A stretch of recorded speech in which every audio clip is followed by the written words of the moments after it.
देखिए, आज हम क्लास 9th का जो फ्रांसीसी क्रांति पढ़ रहे थे उसे हम आगे बढ़ाएंगे। देखिए, आज हम जानेंगे इस वीडियो में कि फ्रांसीसी क्रांति के दौरान वहाँ पर महिलाओं की स्थिति क्या थी।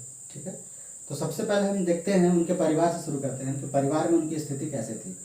परिवार में उनको दो तरह की जिम्मेवारी मिली हुई थी। पहला तो परिवार के लोगों का पालन पोषण करना, और उसके बाद फिर जीविका निर्वाह के लिए कार्य वगैरह करना। ये सब उनको दायित्व था परिवार के अंदर में। ठीक है, तो पालन पोषण के अंदर जैसे घर में बच्चे बूढ़े होते थे, इनका सेवा करना, जैसे घर में रसोई का काम करना, पानी लाना, ये सारी उनकी जिम्मेवारी होती थी। और अगर हम जीविका निर्वाह की बात करें, जैसे कि घर में रसोई में चावल चाहिए, आपको रोटी चाहिए, तो ये सब जो घर में खाने पीने की व्यवस्थाएं हैं या घर में जो डेली की चीज़ें की डेली की जो चीज़ हैं, उनकी जो आवश्यकताएँ हैं, इनकी भी पूर्ति करना उनकी जिम्मेवारी थी। इसलिए वो क्या करते थे, सिलाई बुनाई कटाई ये सब काम करते थे, सब्जी बेचना, ये सब उनका पेशा हुआ करता था। और संपन्न घरों में कार्य करना, तो इस तरह से वो कार्य करके अपना घर का पालन पोषण वो करती थी।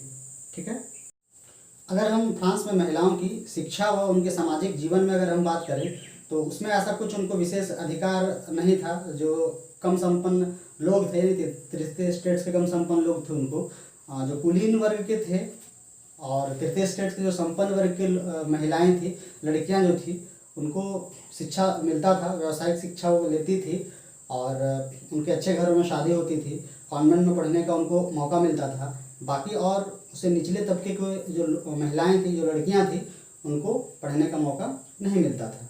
ठीक है, परंतु देखा जाए कि जो क्रांतिकारी सरकार यानी कि लुई 16वां के बाद जो तृतीय स्टेट्स के संपन्न वर्ग के हाथों में जो शासन आया था, जिन्होंने नेशनल असेंबली का गठन किया था, उनके द्वारा शुरुआती वर्षों में कुछ महिलाओं के संदर्भ में कुछ परिवर्तन लाया गया था। जैसे कि सरकारी स्कूल खोला गया था, और स्कूली स्तर पे जो शिक्षा है महिलाओं के लिए, लड़कियों के लिए, वो उन्होंने अनिवार्य कर रखा था। और उसके बाद जो ज़बरदस्ती वाली जो शादी होती थी, जैसे कि मान लीजिए होता क्या था कि महिला जो लड़कियां थी, उनको ज़बरदस्ती उनके पिता उनके मर्जी के खिलाफ शादी देते थे, तो इन पर उन्होंने रोक लगाया था। लड़कियां अपनी इच्छा के अनुसार शादी ले सकती थी, ऐसा व्यवस्था किया गया था।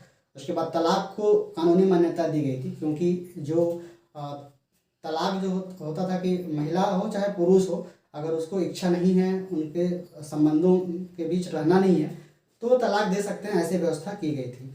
ये उनकी सामाजिक जीवन में ऐसी उनकी स्थिति जो थी क्रांतिकारी सरकार के दौरान, ये कुछ सुधार की गई थी, परंतु ये ज़्यादा कारगर नहीं रहा, ज़्यादा दिनों तक ऐसा रहा नहीं।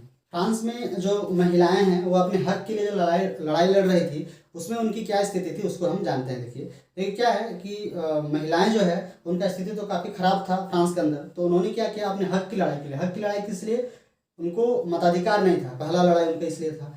उनको पुरुष के बराबर वेतन नहीं मिलता था, उनके बराबर वो काम करते थे पर उनको उसके बराबर वेतन नहीं मिलता था। ये उनकी दूसरी लड़ाई थी। तीसरी लड़ाई उनकी ये थी कि उनको विधायिका में उनको स्थान मिले, राजनीतिक जो है उनको जो गतिविधियां हैं उनमें उनको भाग लेने का मौका दिया जाए, राजनीतिक उनको पद मिले।